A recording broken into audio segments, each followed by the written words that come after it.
So the only thing that Jonathan J can't do is he can't do it for you, but he can show you how to do it. What we're all asking you to do is to identify with the person that you're going to become. Today could be the day where you decide to do the greatest thing you'll ever do, which is to learn how to think greater than you feel. Here's the big question. Who are you? Maybe we'll ask a question that maybe isn't as big as that one. What's the meaning of life? That's another big question. How many of you would say the meaning of life is the meaning you give it? There's another way of looking at something from a biological point of view. What's the meaning of life? So there was a man in 1937, which was the year Think and Grow Rich came out. He's a Hungarian man, and he won the Nobel Prize for his theory, and his theory was something called syntropy. And all syntropy means is that every living cell lives for one reason and one reason only. Everything exists to grow. Everything exists to express. Everything. So every living cell lives to grow and express. But it might not. Because you might have heard of something called, I don't know, bad luck or nature. That everything that grows, it goes up against resistance, does it not? It's got the heat, it's got the wind, it's got the rain, it's going to be challenged. Anything that grows, it goes up against resistance, does it not? Now, this morning, when your alarm went off, what happened? You press snooze. And then, what gets you out of bed? Your bladder. You've got to get what's in out. And that's the story of a lot of people's lives. They are waiting for some sort of pain to drive them forward. So in the small period of time that I'm going to spend with you, I want to give you a different perspective of things. Because we know, don't we, as human beings, we don't like being told what to do. What we know is that if we tell people what to do, it lights up something inside them often and said, who are you to tell me what to do? And I'm not here to tell you what to do because it's none of my business.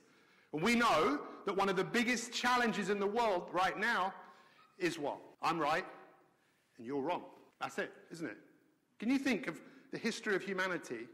Have we ever had a time where people are so set in their ways, I'm right, you're wrong? But wouldn't it be great if we could look at the world through someone else's eyes? So being able to look at something from a fresh pair of eyes and look at things from multiple perspectives is really important. Would you not agree? What got you here, it ain't going to get you there.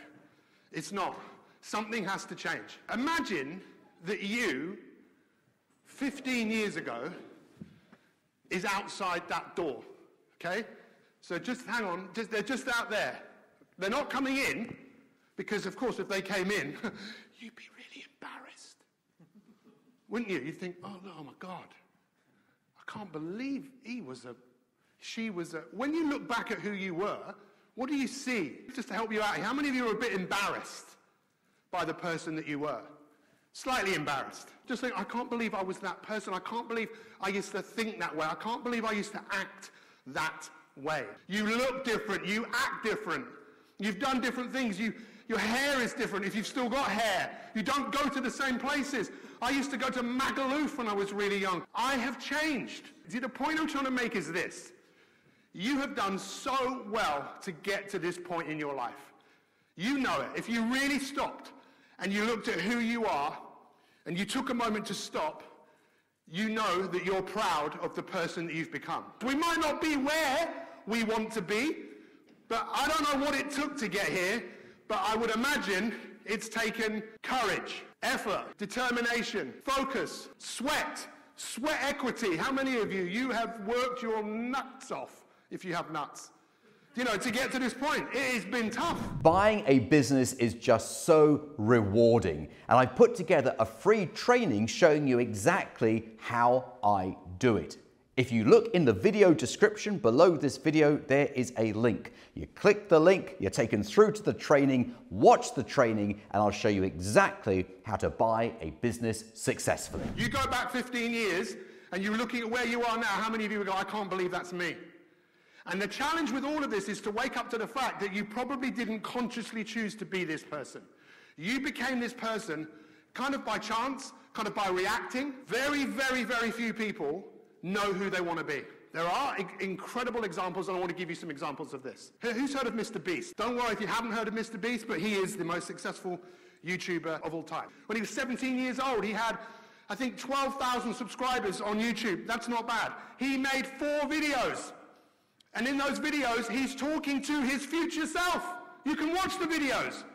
He's talking, he's like, hey, future self. And he scheduled those videos to go out 6 months, a year, 5 years, 10 years.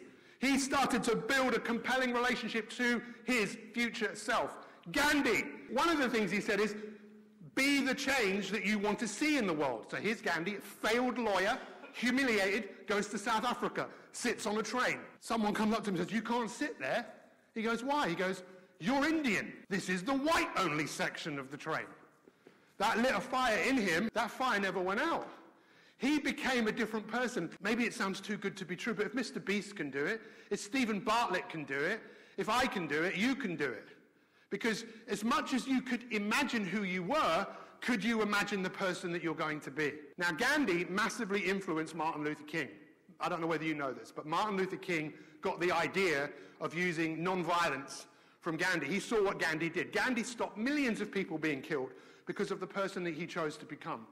What would happen if you chose to become someone who's not you? They look like you, they act like you, but they're not you. The research around this is fascinating. Or Meg Jay, who talks about the empathy gap. She talks about how young people do not have empathy for who they're going to be because for them that person doesn't exist. So, let me explain it to you like this, because I might never see you again. But if I did see you again, I'd like to see things got better because you made a decision to start listening to the person that you're going to become, because I think that person's already talking to you, but you're probably just not listening. Entrepreneurs recognize that life is about service, right? And who you become, what's the greatest thing that you will ever do? Is it possible that the greatest thing you're ever going to do is who you're going to become? I'm asking you to really listen to your future self. I know you do listen, but at the moment, there's probably a little bit of a battle going on between one part of you that wants you to stay locked into who you thought you were, wants you to stay locked in who you've become, but is that you? Are you your past? Or are you more than your past? Because I think who you really are at your core, this is what I believe, you're all love. We're all kind, but it's the practice of those things. Some people think they're depressed, but they're not depressed all the time. And they think they're depressed. In fact, say to a depressed person, look up and feel depressed.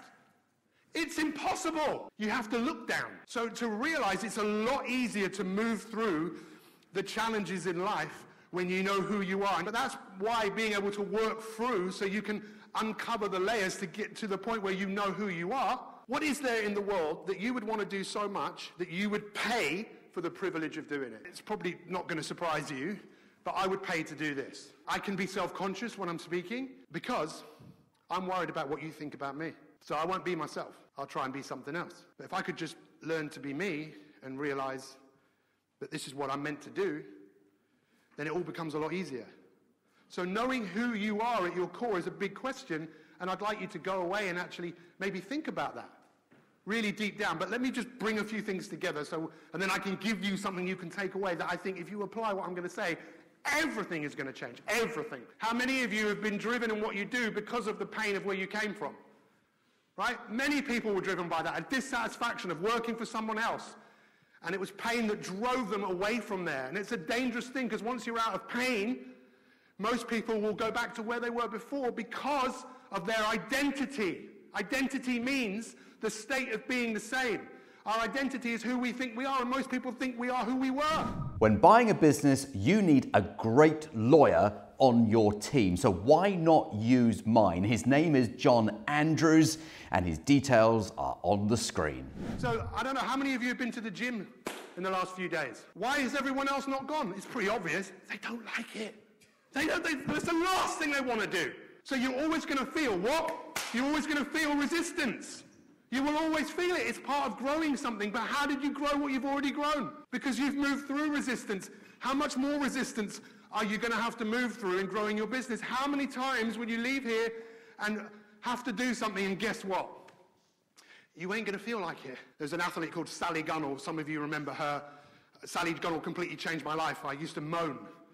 And I was at her house and I said, I'm sick and tired of living in London. And she looked at me and went, move? So I did. And that completely changed everything. So when I got up this morning, I didn't necessarily feel like exercising, but what's that got to do with it? What has that got to do with it if it's important enough to you? Now, if you want to make breakthroughs, the reality is this, that your future self is talking to you. I think your future self is your genius. It's just a question of when you're listening, whether you're listening or not. So this is the point I want to make so you guys can go home. I asked, what's the meaning of life? We all agree it's the meaning that we give it. You're like farmers, right? You're here because you want to grow stuff. You want to make something happen, right? You want to take an idea, but you know it's going to take time. You know it's going to take effort. It's the most incredible trait of a human being, is you just keep going. But it's easier to keep going when you see something beyond where it is that you're going. Because if you don't see something, there's very few people, Russell Brunson talks about it, he says 2% of people are actually interested in self-improvement.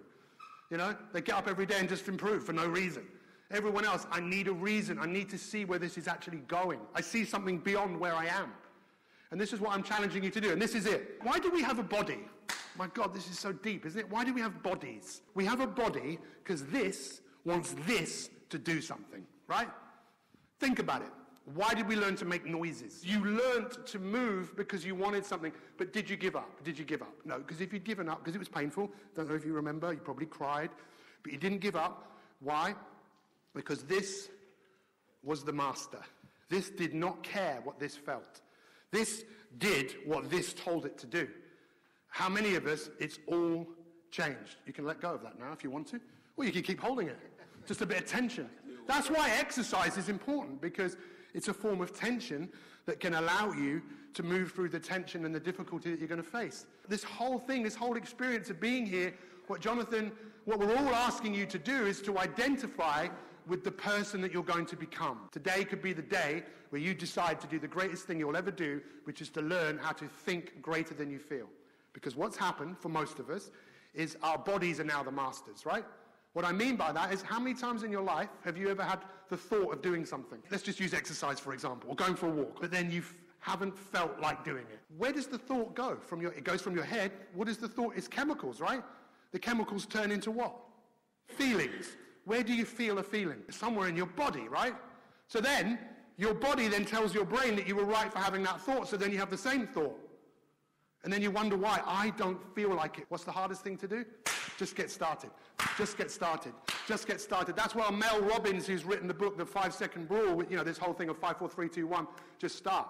5, 4, 3, 2, 1, just get in the game. Repeated action, done consistently over an extended period of time, that would start to bring into play the most powerful force in the universe, which is the law of compounding. And not me just trying to be clever. How many of you are going to... The only thing that Jonathan J. can't do is he can't do it for you.